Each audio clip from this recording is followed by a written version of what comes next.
Break के बाद और बात होगी चुनाव आयोग के उस सम्मेलन की जिसमें देश भर में एसआईआर कराने की चर्चा हो रही है। उसको किस तरह से आगे बढ़ाया जाए, इस बात पर चर्चा हो रही है। देश भर में वोटर लिस्ट के शुद्धिकरण और अपडेशन के लिए विशेष गहन पुनरीक्षण यानी स्पेशल इंटेंसिव रिवीजन, जिसको एसआईआर कहा जा रहा है, उसकी तैयारी को लेकर निर्वाचन आयोग में 2 दिन का सम्मेलन हो रहा है।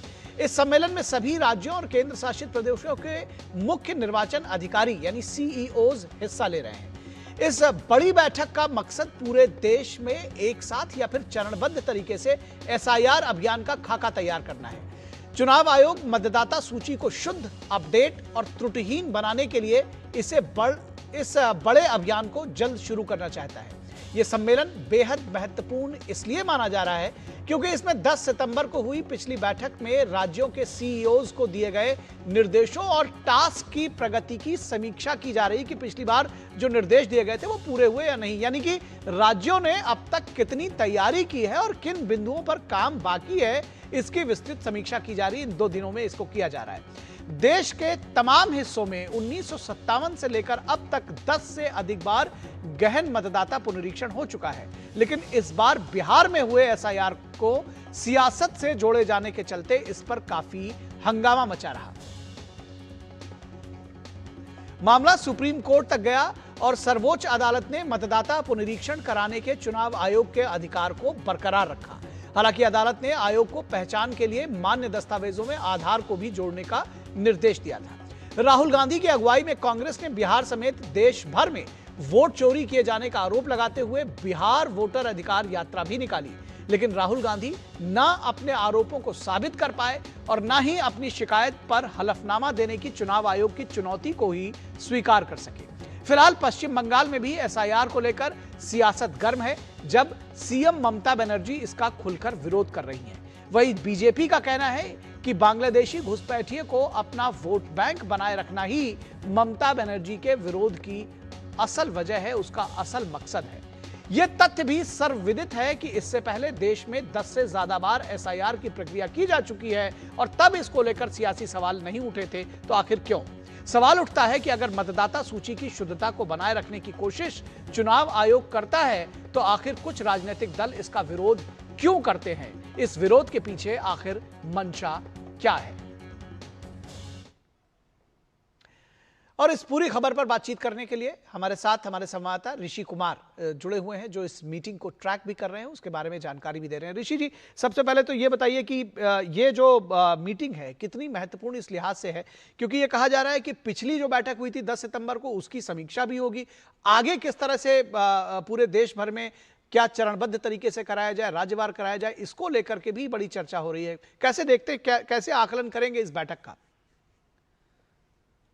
देखिए, जहां तक इस बैठक की बात करें तो बेहद महत्वपूर्ण बैठक है, क्योंकि इस बैठक के बाद मुझे लगता है चुनाव आयोग उन सभी तैयारियों को अंतिम मुकाम तक पहुंचाने जा रहा है, जिसमें कि वो एसआईआर की प्रक्रिया को पूरे देश में लागू करने जा रहा है।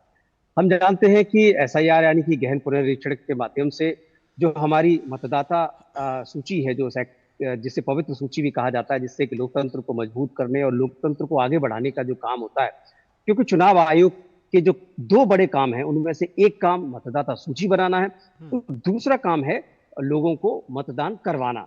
और इस दोनों काम में सबसे बड़ा महत्वपूर्ण काम यही होता है कि जो मतदाता सूची है, क्योंकि इसको लेकर तमाम बातें होने लगी, देश में तमाम सवाल उठाए जाने लगे, और इन सब चीजों को लेकर आयोग ने हमेशा से कहा कि जो भी चुनाव के दौरान प्रक्रियाएं होती हैं उन सबको नियमों के अनुरूप करके, क्योंकि लोक प्रतिनिधित्व अधिनियम के तहत चुनाव आयोग के पास यह अधिकार है कि वो मतदाता सूची को समय समय पर दुरुस्त करे और अगर उसे गहन परीक्षण की जरूरत पड़ती है तो उसको भी आगे बढ़ाए।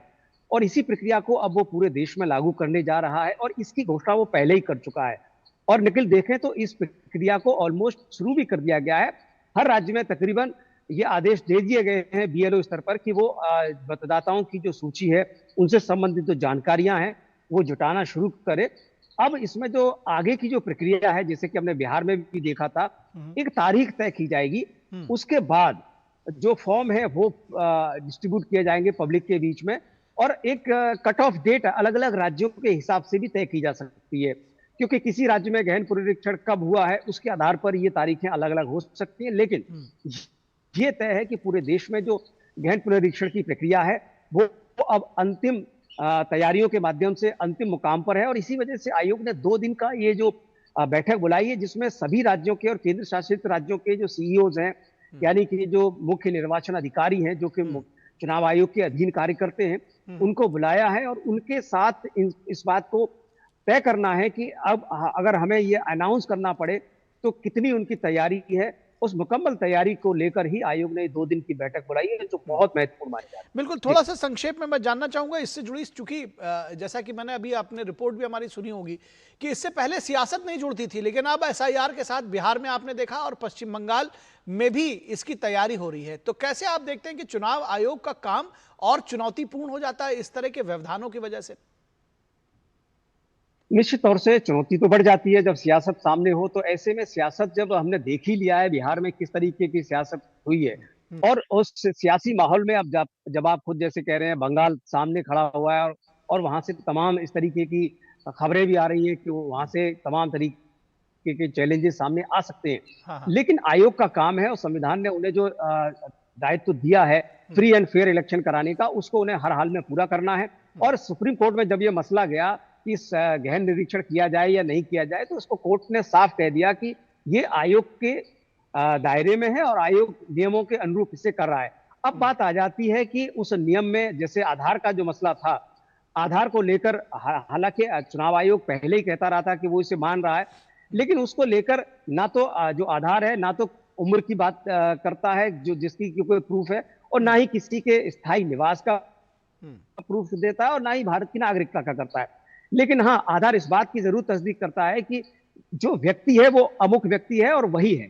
तो व्यक्ति की पहचान के लिए आधार को मान लिया गया, कोर्ट के आदेश भी इसमें रहे। तो अब ये जो पूरी प्रक्रिया है, देखना होगा कि बंगाल किस तरीके से चुनाव आयोग के लिए चुनौती बनता है। लेकिन जिस तरीके से बिहार में ये प्रक्रिया पूरी कर ली गई है, अभी भी आयोग के सामने एक पक्ष और है बिहार में भी। जिस तरीके से सुप्रीम कोर्ट ने कहा कि जिन लोगों के नाम कटे हैं उनकी सूची जाहिर करके, और जो कंप्लेंट्स हैं उनको आप आगे बढ़ाएं, और जो कंप्लेंट अगर जायज है तो उनका नाम वापस जोड़ा जाए। और आयोग ने भी कहा है कि कोई भी लिस्ट फाइनल नहीं होती है, और जो जायज है अगर किसी का नाम गलती से कट भी जाता है और वो होना चाहिए, तो आयोग ने कहा इसके लिए एक तय प्रक्रिया है और उस प्रक्रिया के अनुरूप उसको शामिल करने का है। अभी बिहार में अगर हम बात करें तो बिहार में बहुत कम लोगों ने अभी इस प्रक्रिया के तहत ये कंप्लेंट की है कि उनका नाम काट दिया गया है और उसे जोड़ा जाए। बहुत कम कंप्लेंट आई है, मतलब गिनती की कंप्लेंट है।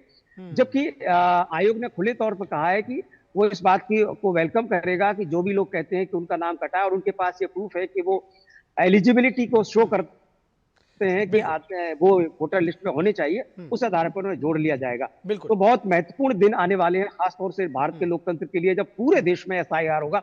और इसका एक निखिल सबसे बड़ा फायदा ये और हो जाएगा, एक बार एसआईआर हो जाएगी तो कम से कम 20-25 साल तक, क्योंकि अभी भी हम देख रहे हैं 20 साल पहले ही एसआईआर अधिकतर जगहों पर हुआ है, तो अभी जो जनरेशन है उसको कम से कम अभी जो वोटर बन जाएगा उसे 20 साल तक ये तय है कि वो उसको किसी भी तरीके की वोटर लिस्ट को लेकर कोई बल्कि संशय शुबा जो भी है वो खत्म हो जाएगा, वोटर लिस्ट का शुद्धिकरण हो जाएगा। बिल्कुल सही बात कही। और आपने एक बात और जो कही उसमें अगर reading in between the lines अगर उसको समझा जाए कि भाई जब चुनाव से पहले अगर ये एसआईआर हो चुका है और चुनाव आयोग बार बार कह रहा है कि जिनको अगर दिक्कत है तो वो अब भी अपना, बिहार के विशेष संदर्भ में, वो भी अब भी अपना अगर उनको कंप्लेंट है तो वो करें। आपने कहा उंगलियों पर कंप्लेंट आई हैं, मतलब गिनती की कंप्लेंट्स आई हैं। इसका मतलब जो इसके पीछे की सियासत है वो भी समझी जा सकती है। बहुत शुक्रिया इस तमाम बातचीत के लिए ऋषि कुमार। तो इस वक्त के आज के अंक में बस इतना ही। हमारी पूरी